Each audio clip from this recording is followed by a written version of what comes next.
Go. And this is the month of May in the year 2016. I'm Hub Kelch. I'm with some brand new friends of mine that I'm crazy about. This is Mary Hoover and her husband Sylvester Hoover. We met yesterday, and we have created a bond that's just Yes. amazing. Yes. Amazing. And it started out when Mary hugged Scott, the man who's holding this camera, and me yesterday at the Robert Johnson Blues Festival. And we're making this tape to just show my family members what it's like in Greenwood, Mississippi, what it's like to grow up here. And as it turns out, amazing coincidence that Sylvester knew my mom. And so I'm going to just ask Sylvester and Mary questions and be holding the camera, and maybe this will be interesting to people who maybe aren't even born yet. So, first of all, my new friend. My brother. my brother from a different mother. You know, That's what we said earlier today. I mean, I worked for Miss Sarah, and you know, I would call her Miss Sarah Kelch. That's what I would call her. And I met her in the 70s, like 72, 73, and she used to call me Sylvester, but the way she pronounced it, it sounded different than the way I'm saying it. She just said so nice and so smooth. It comes out like she's been knowing me forever, and she treated me like a kid. I promise you, she treated me just like I was her kid.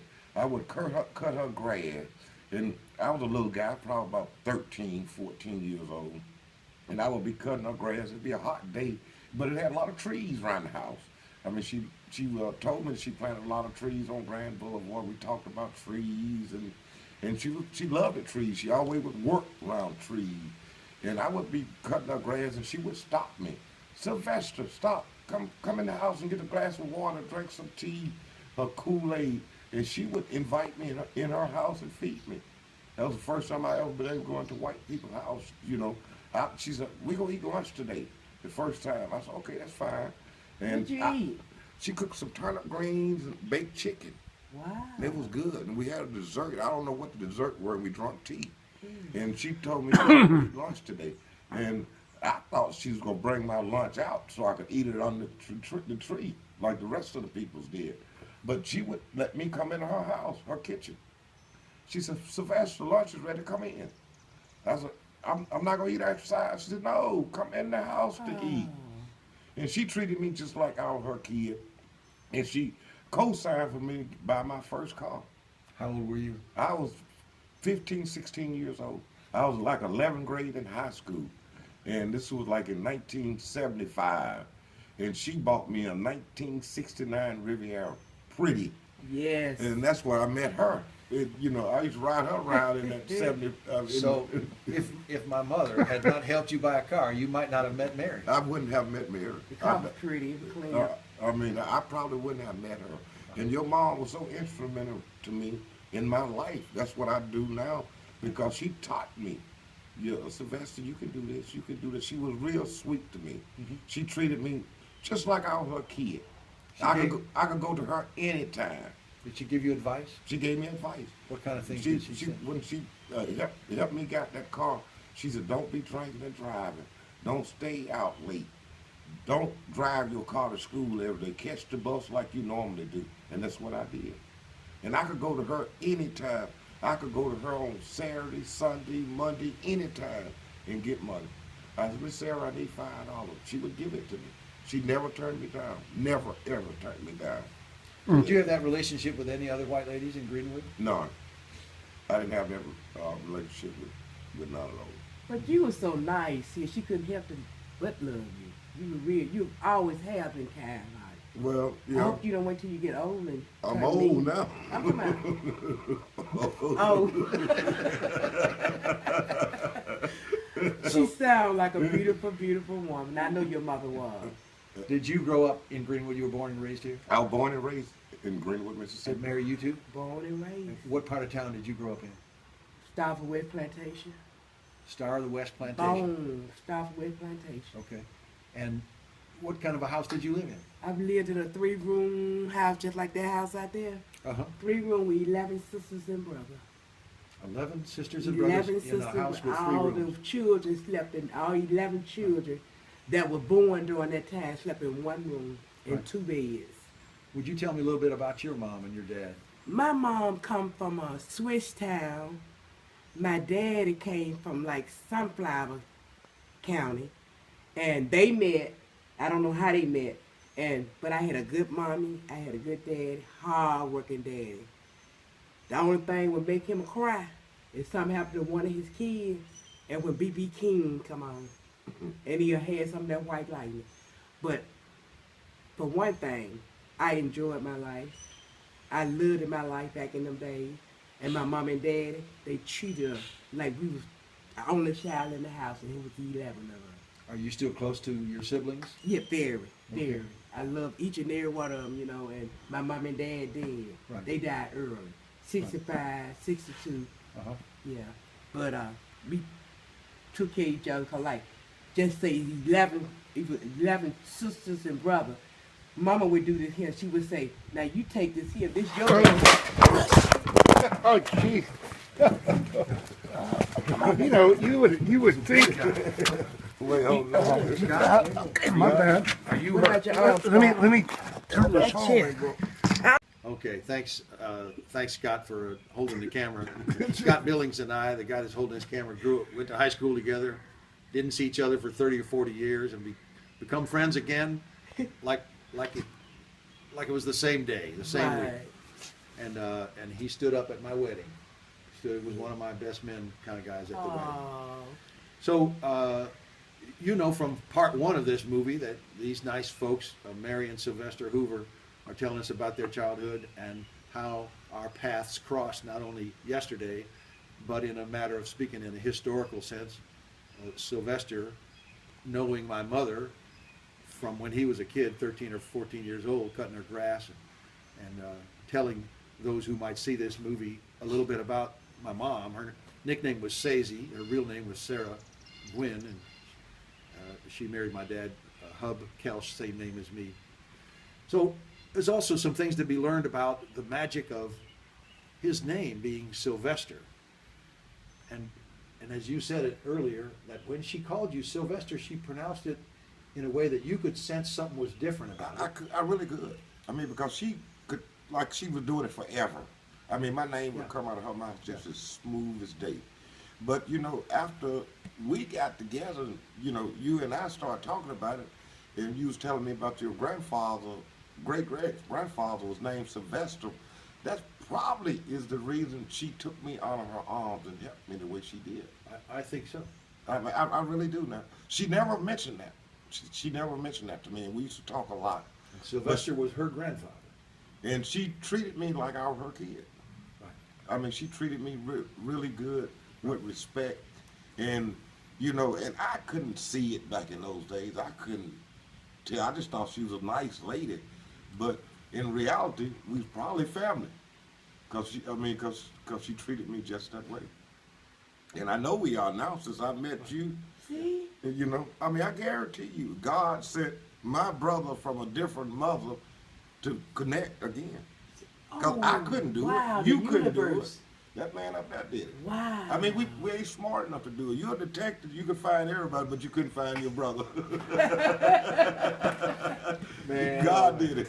Right. Yeah. And I want to meet your other brothers and sisters because they family too. Yeah.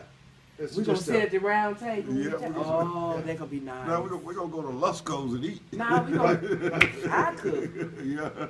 So, tell me about your dad and your mom. What do we know about them? My dad, his name was Frank Hoover, and his dad was named Frank Hoover. And my dad is the first generation that ever worked for somebody else. My dad's family always worked it for themselves. Right. That's why we do it. Right. My family, my brother over there, he got a $10 million business in Greenwood. We always What work does he do? electric, plumbing, heating, and air. Okay, and what's the name of that business? Hoover's Electric, Plumbing, Heating, and Air Okay. on Main Street. Wow. in Greenwood. So he had some smarts and hard work, and Right. he grew up in Greenwood just like you did. He grew up in Greenwood, but he left and went to Chicago. Okay. But he stayed in Chicago for a while, but he came back Yeah. to Greenwood. He and I the only one in Greenwood. That's Because pretty neat. everybody else left and went to Chicago. They went to work for Ford, and that was a good job for them. Right, right. But they all got side businesses. We always did that. My family was like that.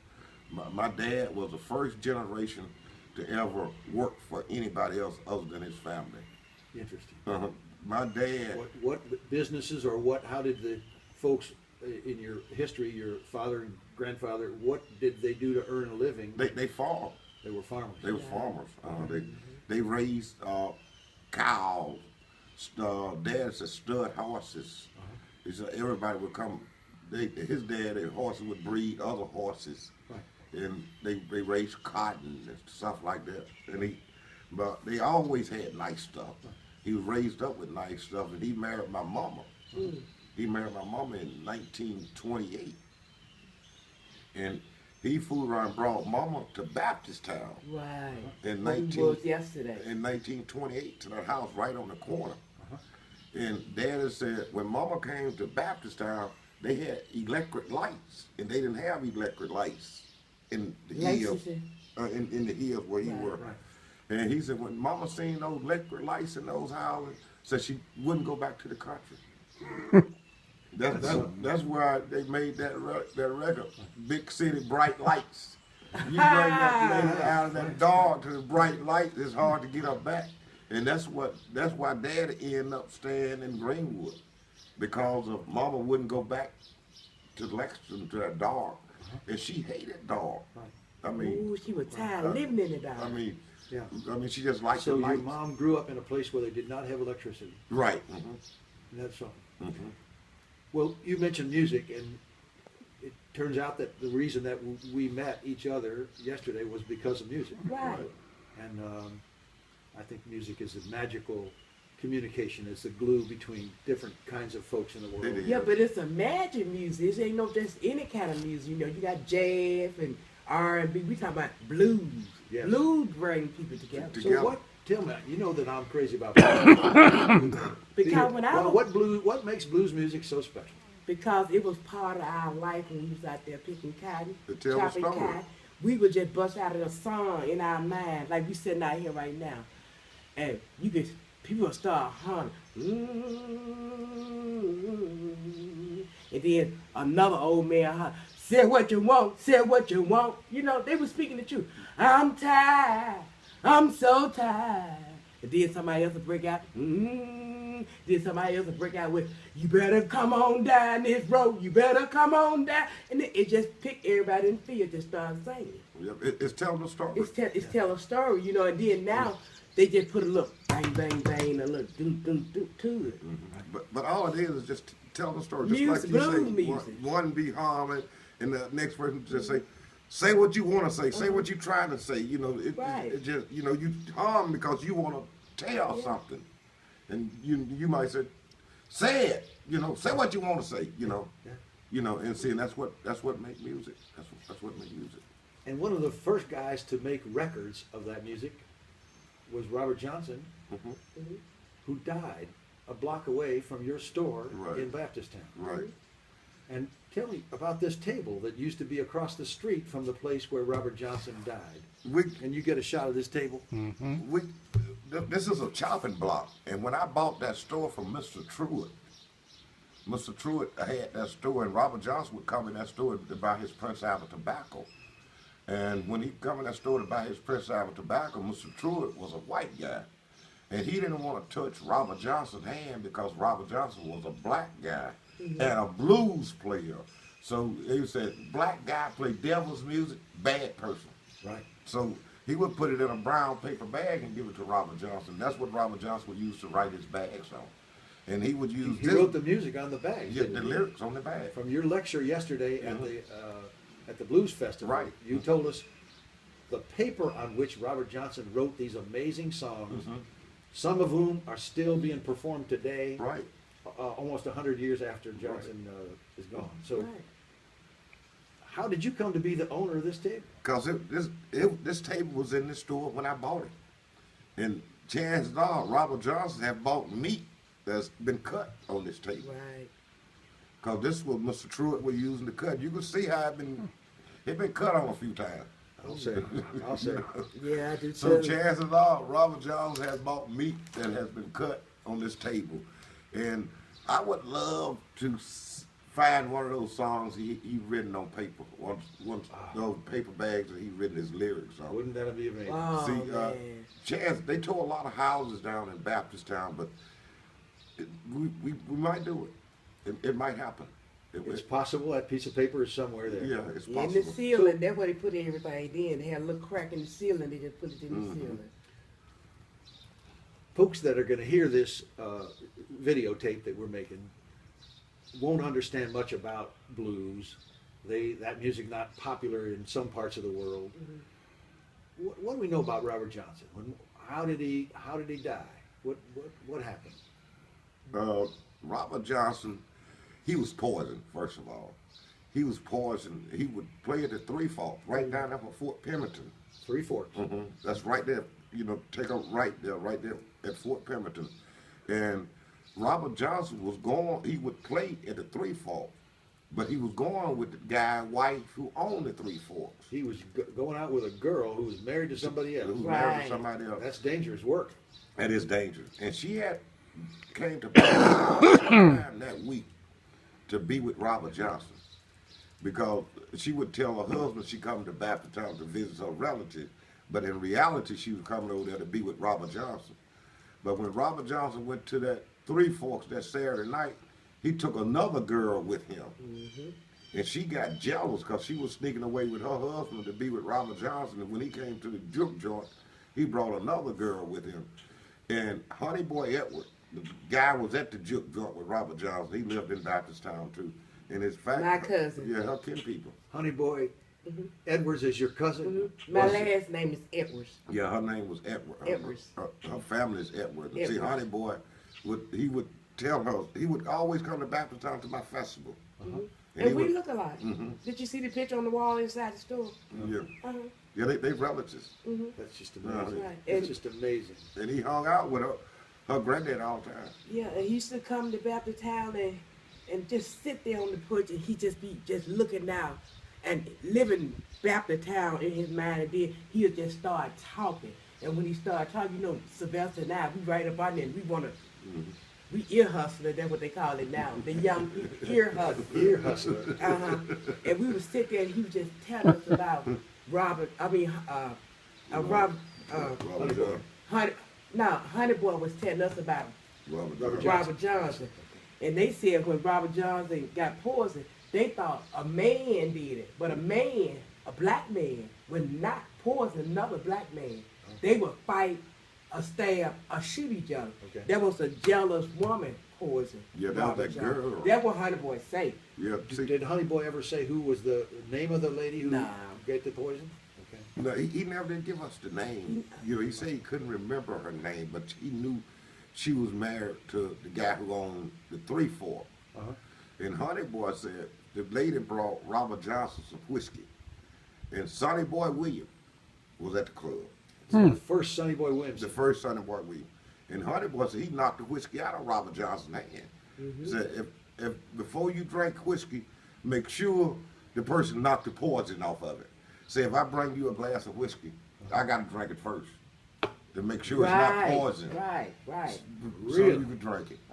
And she didn't do it. And Sonny Boy knocked the whiskey out of Robert Johnson's hand.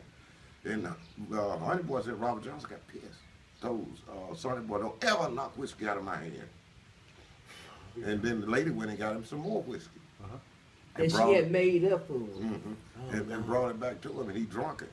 And Honey Boy Edward said, about 30 minutes later, said Robert Johnson played one song that night. He said he wasn't feeling good. Was he performing at Three Forks? At 3 4. Okay. And then he came back to Baptist Town Right. to rest or to That's where he sleep? lived at. Right. But see, he didn't come back to Baptist Town that night. He went to Touch Hog's house, the girl he brought to the juke joint with And him. what's her name? Touch Hall's daughter. Touch Hall's daughter. Miss Rose said it was Touch Hall's daughter, Uh-huh. but she couldn't remember her name. See, that's the one Robert Johnson took to the 3-4, and he followed her home that Saturday night, and he died at her house. He didn't die in Baptisttown. He died at the girl's house on the Star of the West Plantation. Oh, Where I'm from. Yeah, that's where he died at, on the Star of the West Plantation. so there's a sign about a block from your store that says Robert Johnson died at that corner. It said played and died. Senator David Jordan had that sign put there, and I told him, I said, that's not true.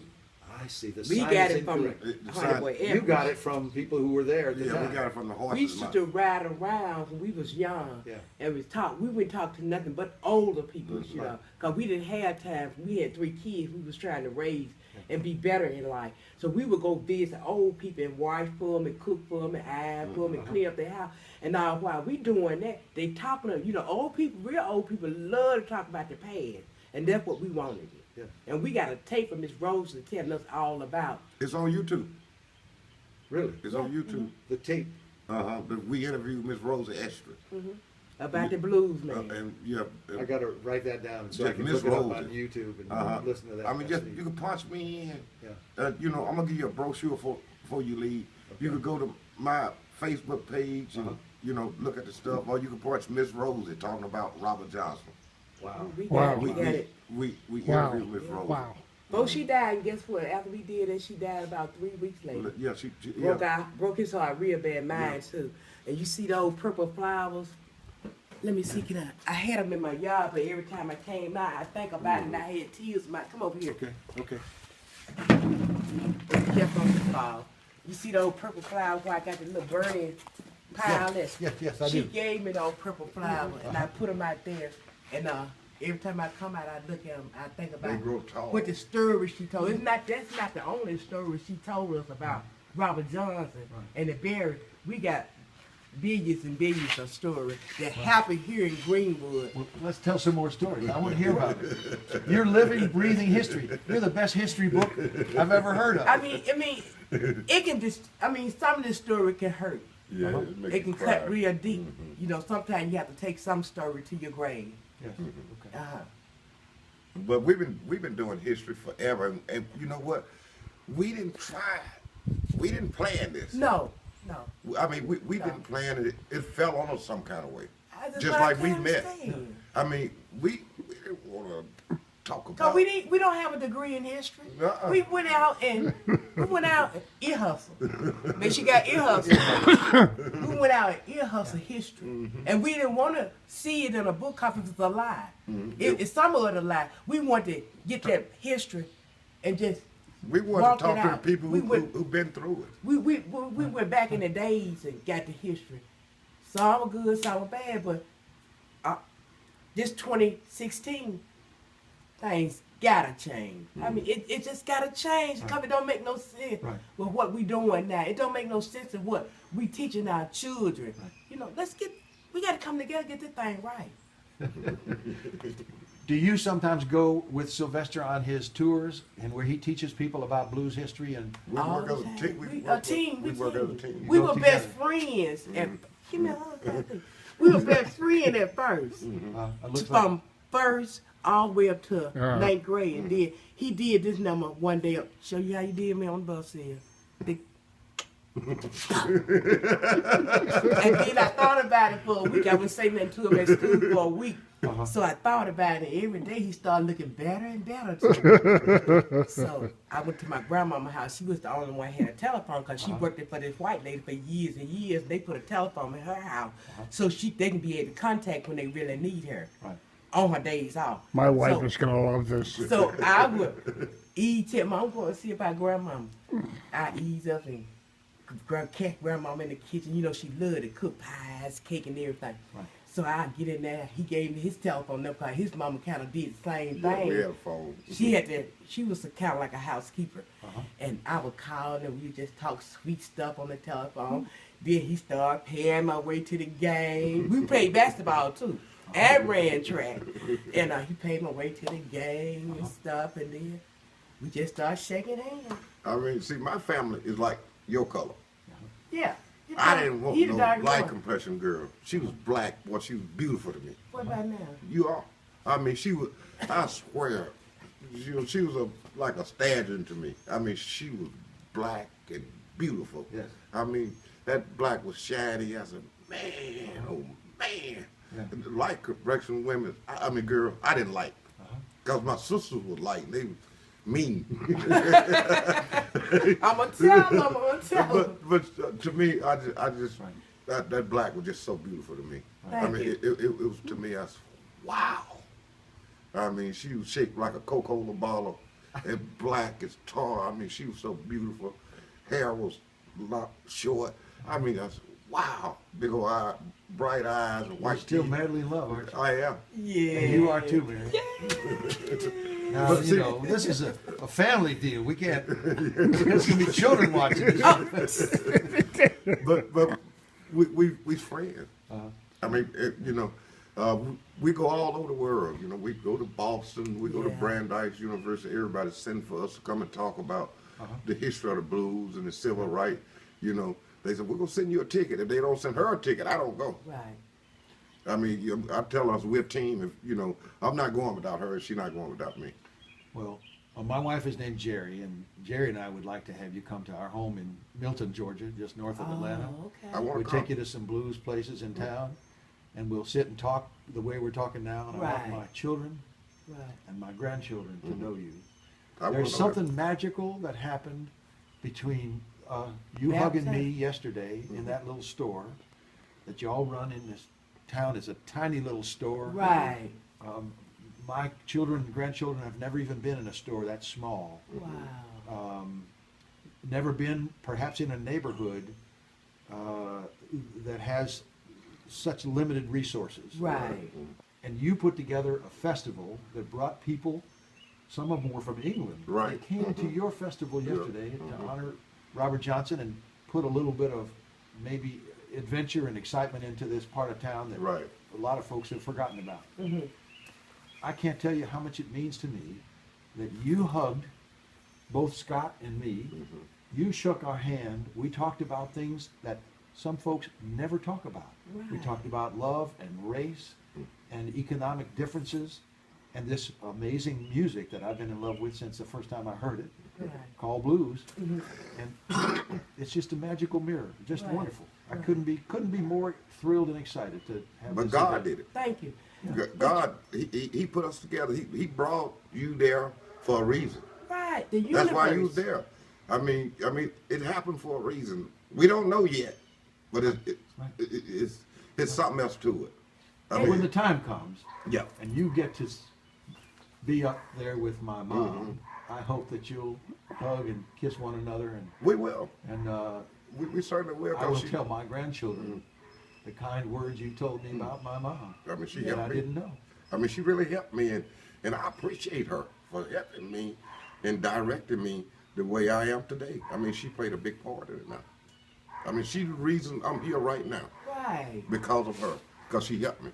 You wanna And hear you the know what? And group you know hug here? what? And we were so busy yesterday. I don't know how we had time to talk to you. I know. Two beautiful young men. Here we are in your home Ah. in Greenwood. All right, let's turn that Peace camera out. off.